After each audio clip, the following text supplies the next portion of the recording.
¿Qué es un sistema? Un sistema es un conjunto de elementos que están relacionados y quieren alcanzar un objetivo en común. Hay diferentes tipos de sistemas, por ejemplo, el sistema físico, los cuales son cosas tangibles como objetos, los sistemas abstractos, que son conceptos, ideas, etc. Se clasifican en sistemas cerrados, que no presentan ningún tipo de cambio en su alrededor, y los sistemas abiertos, que sí lo presentan. Aparte de esto, existen los fundamentos del sistema de información, los cuales son que sean accesibles, exactos, completos, económicos, flexibles, verificables, relevantes, confiables, seguros, simples y oportunos. Hay 6 elementos muy importantes para los sistemas. El primero es hardware, que es el equipo de cómputo que lo procesará. El software, que son sistemas que complementan y permiten el buen funcionamiento de estos. Bases de datos, que son conjuntos de datos e información que utilizará el sistema. Telecomunicaciones, que son la forma en la que se comunicará el sistema. Las personas, que son usuarios, analistas, personal de encargo, etc. Y los procedimientos, que son las políticas, pruebas, mantenimientos, etc. Hay algo muy importante que es el ciclo de vida de los sistemas de información.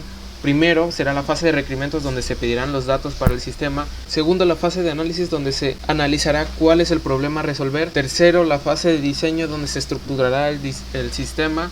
Cuarto, la fase de implementación, donde se codificará el sistema.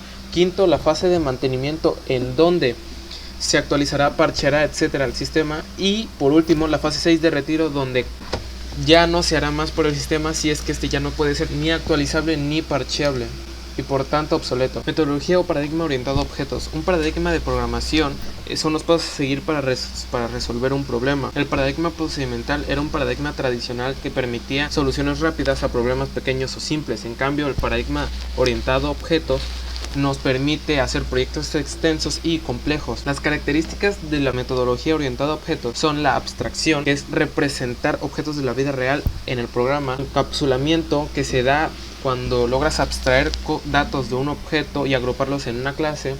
La modularidad, que consiste en dividir los sistemas en pequeños sistemas más simples. La ocultación, que protege las propiedades de métodos y objetos. El polimorfismo, que es la capacidad de nombrar tus métodos objetos, entre otras cosas, con el mismo nombre. La herencia, que es una relación que tienen las clases con sus objetos, que heredan sus mismas características. Y la recolección de basura, que permite destruir los objetos cuando no se necesitan. Los elementos de la metodología orientada a objetos son las clases, que son grupos de todos los objetos que comparten su estructura de datos. Los objetos, que son instancias de su clase. Los atributos, que son variables que guardan los datos y características de los objetos. Los métodos, que son el comportamiento del objeto. Y los eventos, que disparan el comportamiento de dicho objeto, o sea, el método. Por último, hay 3 relaciones entre clases. Uno es la herencia, que funciona de igual forma que las clases con los objetos. La de agregación, que es cuando una clase depende de otras clases o es definida por otras clases. Y la de asociación, que es la relación entre una u otra clase. Por ejemplo, una clase croquetas está siendo usada por una clase perro. Al momento de desarrollar UML, su creador tuvo que crear un proceso que se ajustara a su metodología. De ahí nació UP. ¿Por qué UP? Porque tiene varias ventajas, entre ellas que sus fases van como workflows. Primer workflow de requisitos.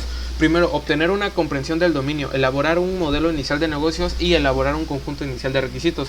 Si los requisitos no son satisfactorios, se mejorará la comprensión del dominio, se depurará el modelo de negocios y se refinará el conjunto de requisitos. ¿Cómo obtener comprensión del dominio? Estudiando sistemas similares existentes, tener conocimiento general sobre el dominio, etcétera, etcétera.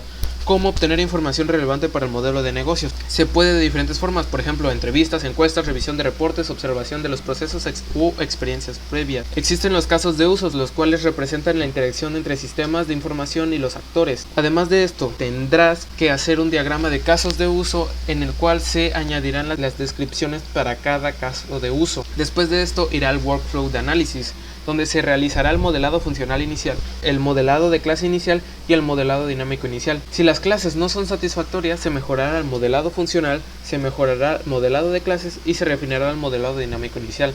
Existen 3 tipos de clases: la clase entidad, que es la información que perdurará dentro del sistema; la clase borde, que es la interacción entre los sistemas de información y los actores; y la clase control, que representa los cálculos complejos y los algoritmos. El modelo funcional será la abstracción de los casos de uso considerando todos los escenarios posibles. Hay 2 tipos de escenarios posibles: los normales y los de excepción. aparte de un tercero que será la combinación de estos dos. Luego se hará el diagrama de clases, el cual se obtendrá al abstraer las clases entidades. ¿Cómo se hace esto? Se puede describir el sistema en un solo párrafo y marcar los sustantivos para identificar las clases entidad. Posterior a esto se podrá realizar el diagrama. El modelado dinámico, ya le explicamos, representa las operaciones que el sistema va a contar. Después de esto se refinará los casos de usos, ya que posiblemente llegado a este punto se necesita hacer algunos ajustes en cada caso de uso. Después de esto se tendrá que tener en cuenta que todos los diagramas propuestos que conformarán el documento de especificaciones y el cliente debe de ser capaz de entender el sistema tan solo viendo los diagramas. Por último irá el último workflow de diseño, en el cual se seleccionará el lenguaje de programación, se considerará la reutilización, se tomará en cuenta la portabilidad, se dividirán los workflows de implantación en subsistemas y se crearán módulos. En Java se nos ha enseñado diferentes cosas, por ejemplo, crear nuestro nuevo proyecto, nuestra nueva clase, crear nuestros métodos, crear nuestros objetos, entre otras cosas. Esto se crea con esta sintaxis que les dejo aquí, además de que se nos ha enseñado que teniendo en cuenta el orden, la jerarquía de las clases, se necesita usar o no usar un objeto para llamar un método, además de los tipos de datos como los primitivos y los preferenciados, sin mencionar los métodos para la clase string, entre otras cosas, o las sentencias cíclicas y selectivas. Con estos métodos me refiero a charAt, length o toLowerCase, entre otros.